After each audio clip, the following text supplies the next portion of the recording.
Assalamualaikum warahmatullahi wabarakatuh. Selamat pagi anak-anak. Bagaimana kabarnya hari ini? Semoga kita sehat selalu serta dalam lindungan Allah Subhanahu wa taala. Minggu lalu kalian telah menyelesaikan masa ta'aruf atau masa orientasi siswa serta pembekalan materi.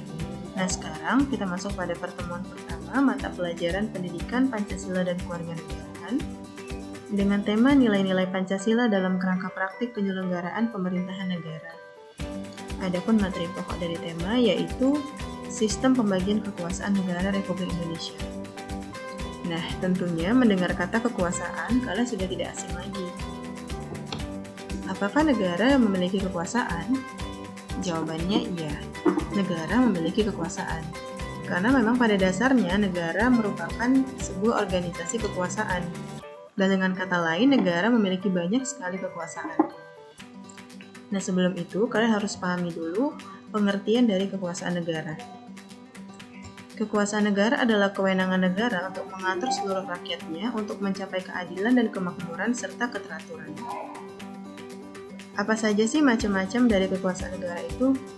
Nah, foto ini adalah salah satu tokoh politik yang bernama John Locke.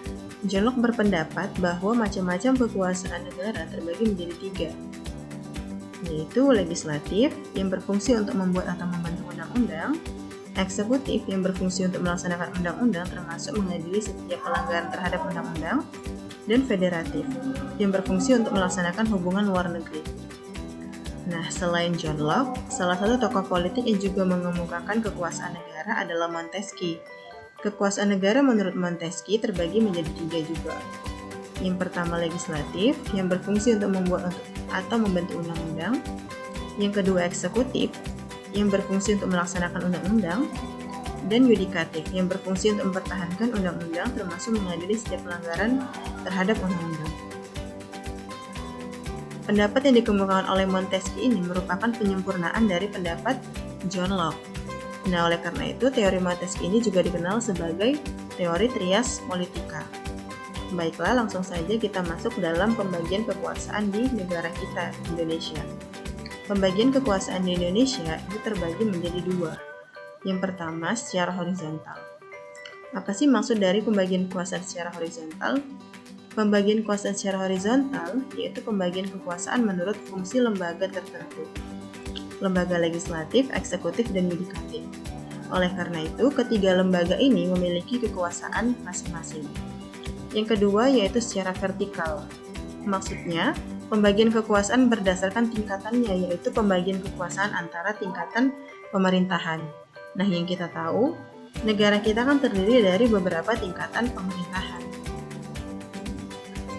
Pembagian kekuasaan secara horizontal itu terbagi lagi menjadi 6 lembaga atau 6 kekuasaan. Yang pertama konstitutif, yang kedua eksekutif, yang ketiga legislatif. Nah, lembaga konstitutif ini berkuasa untuk mengubah dan menetapkan undang-undang dasar.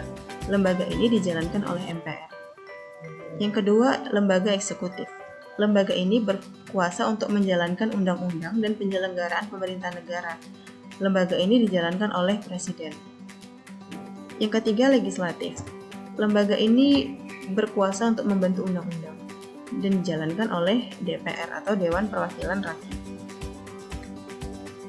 Nah, yang keempat adalah yudikatif, yang kelima eksaminatif, yang keenam adalah moneter. Nah, lembaga yudikatif berkuasa untuk menyelenggarakan peradilan serta menegakkan hukum dan keadilan. Lembaga ini dijalankan oleh Mahkamah Agung dan Mahkamah Konstitusi. Yang kelima eksaminatif, lembaga ini berkuasa dengan penyelenggaraan pemeriksaan atas pengelolaan dan tanggung jawab tentang keuangan negara.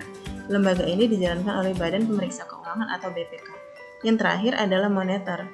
Lembaga ini berkuasa untuk menetapkan dan melaksanakan kebijakan moneter, mengatur dan menjaga kelancaran sistem pembayaran, serta melihara kestabilan nilai rupiah. Lembaga ini dijalankan oleh Bank Indonesia. Itulah 6 pembagian kekuasaan secara horizontal serta siapa saja yang menjalankannya. Nah, sekarang pembagian kekuasaan secara vertikal. Tadi kan pembagian kekuasaan secara vertikal adalah pembagian kekuasaan antara beberapa tingkatan pemerintahan. Nah, negara kita terdiri dari beberapa tingkatan pemerintahan. Tingkatan pemerintahan itu terdiri dari daerah-daerah provinsi, Dan setiap provinsi terbagi lagi menjadi daerah, kabupaten, dan kota. Nah, tiap-tiap provinsi, kabupaten, dan kota memiliki kekuasaan masing-masing yang juga diatur oleh undang-undang.